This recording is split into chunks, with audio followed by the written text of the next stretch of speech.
All right. Welcome to chess, ladies and gentlemen. I appreciate you guys very much for stopping by real quick. Make sure everything is good. Okay, we're set up to go. Get my volume up, right? Okay, so I appreciate it's been a while. Like, things have been kind of rough for the past couple of weeks, man, without Wesley so being in the tournament. So I appreciate the views. I appreciate everybody stopping by and taking a look at my stuff very much. It's nice to get back rolling again, to see the subscribers rolling. You know, I'm glad to have something that people like. So I'm just going to keep on rolling, continuing to try to do the best I can with it. For all of my people in the Philippines, as always, I'll say mabuhay. Kamusta na? Masaya ako makita kay muli. Maraming salamat po sa nanonood ng aking mga video. Mabuting pagbati. Magandang umaga, magandang apon, magandang araw. Ingat lagi. Appreciate you guys very much for stopping by, taking a look at my stuff. As always, for anybody who is coming from Venezuela, Eduardo Iturrizaga is from Venezuela. So for all of my people that are coming from Venezuela, I'll say hola, ¿cómo está? Todo bien conmigo. Bienvenidos a mi channel y mi YouTube y mi video. Muchas gracias por ver. Yes, if you guys are ready to go, let's take a look and see what we have for this game. Vamos a ajedrez, mis amigos. Let's go. All right, cool. So we have E4, C6, D4, D5, knight to C3. So we do have the Kh. I actually personally play the Kh from the black side. For me, it comes out of a very similar type of move order, but you know, I'm a Slav player, so sometimes you know, people can get into a Slav type situation with me. So knight to C3. We have pawn takes E4, knight takes E4. We have knight to F6. You have a couple different options. You know, sometimes, rarely, you see knight to G3. That's most common when you see bishop to F5 first, just attacking the bishop and retreating the knight. But a lot of the times when you see knight to F6, you see knight takes F6, and then we see pawn takes F6. You can take with the G pawn as well, because it's just kind of like a matter of like, how do you want to develop your bishop? You know, when you guys play like Rubinstein, French defense, Rubinstein variations and stuff, you usually see that the pawn taking isn't so bad, but you do have your pawn on E6, so it gives you this type of a pawn structure, but that is not the case here, so it's probably slightly better to take with the E pawn. We have bishop to E3, bishop comes to D6, bishop to D3, castles by black, knight to E2, Rook to E8, castles, knight to D7, and then we have C4, which is the novelty of the game.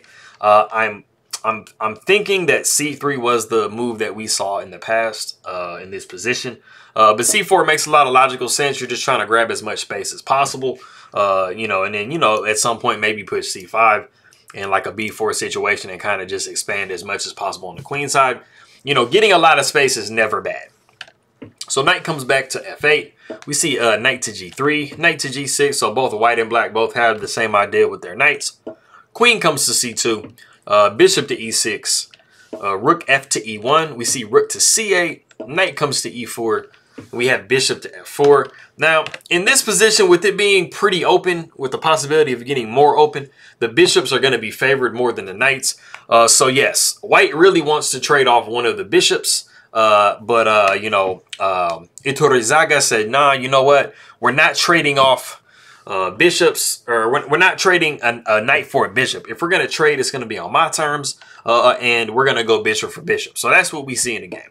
Rook A comes to D1. We see bishop takes E3, rook takes E3, queen takes D4, which looks like it could be a little suspect. You do not have the check discovery in this position, so it's a lot safer than you would normally think, but you do get some tempos, and you actually do get you know, a positive position to come out of this. The bishop comes back to F1, so we have the discovery on the queen. Queen comes to E5, only move, and then we do see knight to D6 with the discovery attack on the queen, and plus you are forking these two rooks, so this is very beneficial for white. You are going to be winning the exchange. And so that's the sad face for black. So the queen comes over to G5, and not being like, you know, immediately like ready to capture, because as long as neither one of these rooks move, like this fork is literally live forever. So you don't have to be in a hurry to take it. So just make an improving move. So this is exactly what Wesley So does. He goes queen to b3. And so now he's attacking this pawn.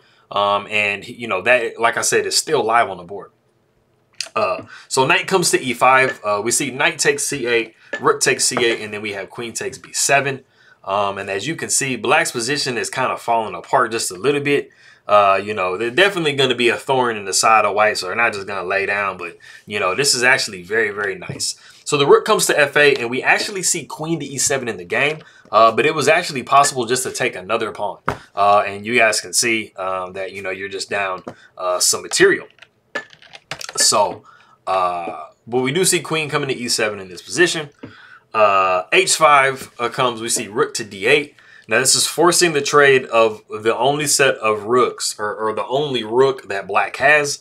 Rook takes d8, queen takes d8, but backing up, I want you to like make sure that you're paying attention to this particular setup here, because this is a very common theme whenever you have a situation when you get more into an endgame. Let's say you have like a queen and a rook versus a queen and a rook. This is definitely a position to remember. It's a tactical situation. But we do see queen takes d8 with check. King comes to h7. We have queen down to d4. We have c5, queen to e4 with check, bishop to c5. So that might seem like it's kind of annoying, but we actually have h4. So Wesley So's like, hey man, take my queen. I'm gonna take your queen, and then I'm gonna be in a more favorable position.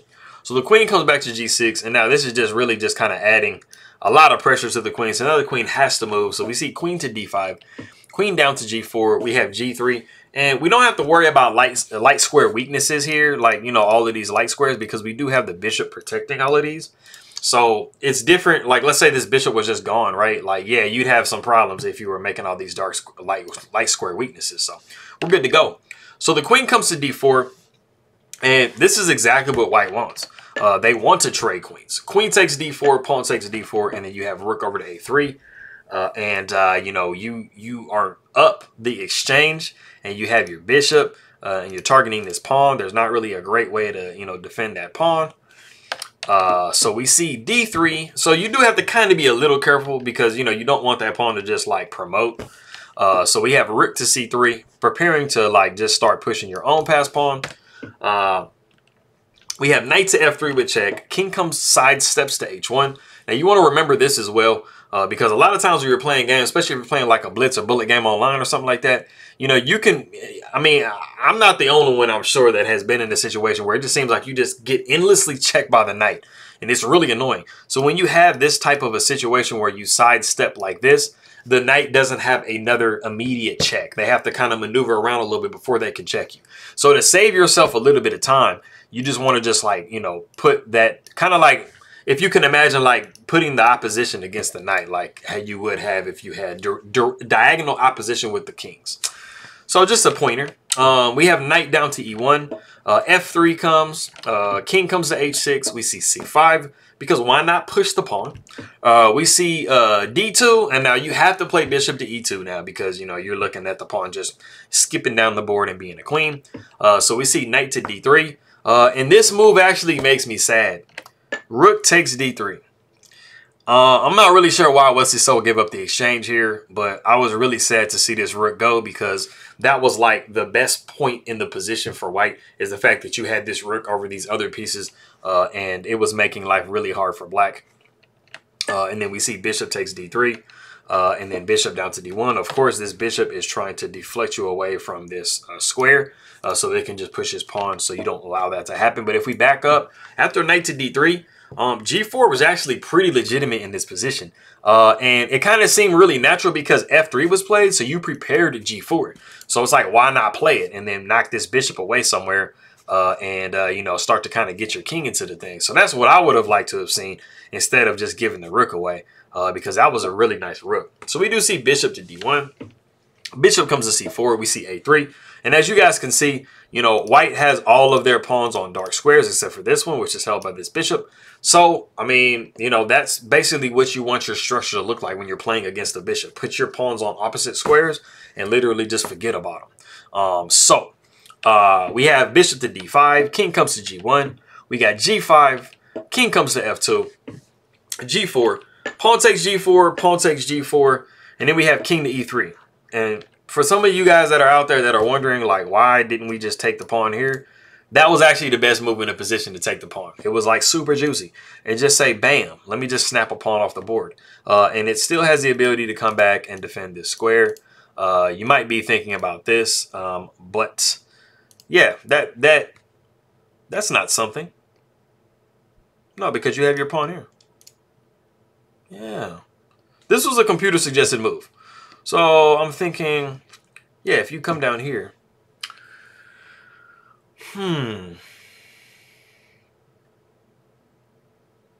Yeah, this might could be annoying. But you just do this. You give up the bishop. And then if they take here, you just have that. But you have that. Huh. Okay. I'm not understanding like what do you do after that? After this takes here, bishop goes here, and it's just forcing the pawn in because you can't come over with the king. Yeah, I don't know how that's so great. But anyway, in the game we saw king to e3, making sure that we don't move the bishop. Both of those moves were moves, but there's something I'm missing with the other variation. So I don't know. I have to go back and take a look at that. But after f5, we see king takes d2, f4, bishop takes g4. Now, pawn takes g3, and then we have the king, you know, kind of getting back into the situation. And the good thing about the fact that this pawn is on the g file is that it ends up on a dark square, and so this bishop doesn't have any influence on that dark square. So it's beneficial because now you can basically just take up residence here and blockade the pawn as the king. And there's not any way for, you know, black to push you off the square. And that's one of the things, those are the main things that you think about when you have a bishop's endgame, is what the bishop is able to do as far as the color it influences. So that's a major, that can basically either be winning or losing depending on the situation. So bishop comes back to c6 because we want to blockade this pawn. We got b4, f5, bishop takes f5, king to h5. We see king to f1. Because, as I said, this pawn is getting kind of dangerously close to the edge. King takes h4. And then we have reached the point in the game that if you do want to pause the video and see what Wesley so plays to start like pushing his advantage home, go ahead and do so. All right, cool. So it's might look like a complicated position. Like there's like a bunch of different options and stuff like that. I mean, you're just going to be moving the king over here type situation. But the main thing that you have to be thinking of this situation is that you have this completely passed pawn here on c5. And so you're having to think of like, how do I get this bishop out from in front of that pawn? And so what Wesley so does is play bishop to d3. So if you found bishop to d3, that's a good job, because you're noticing that the way to move this bishop from in front of your pawn is to be able to push this pawn. And of course, you know, this pawn can't come here because you're just going to grab it off the board and you're going to be pushing your pawn like this. So we see king to g5. b5 comes, knocking this bishop out of the way. We have bishop back to f3. Now we have b6. Pawn takes b6, pawn takes b6. We have king back to f6 because the king is like possibly trying to come over to that side of the board. Bishop to a6, and what we're imagining as black is the fact that this bishop right here is going to have to sacrifice itself at some point for the pawns or pawn. So the king has to try to come over so that it can protect this queening square of this pawn, but you guys will see that that is not going to work. Bishop comes to a6, we see king to e5, b7, bishop takes b7, like I said, sacrificing itself, bishop takes b7, and the major difference, there are two, so I'll talk about that in a minute. King comes to d6, king to g2, king comes to c5. We have a4, and it is actually in this position that Iturrizaga resigns the game. And it is because this is the right rook pawn for this bishop. So this is a rook pawn. So normally you have like, you know, some issues as far as like rook pawns and stuff like that, as far as it being drawn. Now, if we moved everything over here and it was light squared, then you can't influence this square with this bishop. So it would actually be a draw. So this exact position, once this pawn gets eliminated off the board, if it's shifted over to the other side of the board, it's a complete draw. And so there's two different endgames that we're talking about. There's the right rook pawn, bishop and right colored rook pawn, and then bishop and wrong colored rook pawn. And they are majorly different. So just clicking through a variation just to kind of show you guys what I mean as far as this being the right rook pawn. Let's go ahead and just take a look at what a simple variation might look like. King comes to b6. We see bishop to c8, king to a7, a5, king to a8, king takes g3, king to a7, just pretty much shifting back and forth, trying to maintain that queen and square.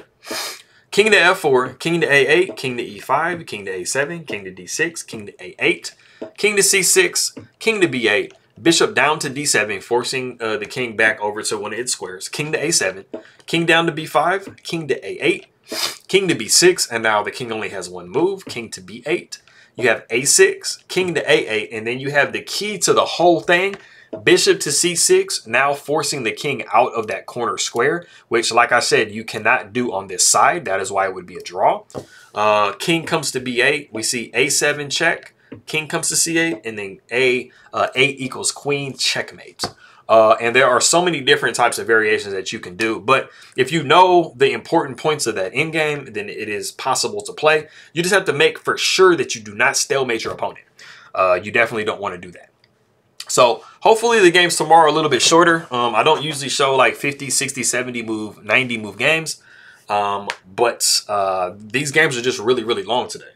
So I appreciate everybody for hanging around with me. And I will go ahead and say the good mornings next time.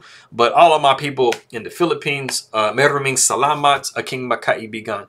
Anybody who is coming from Venezuela, muchas gracias, mis amigos. Hasta luego. I'll see you guys next time. Makita tayo mamaya, aking makaibigan.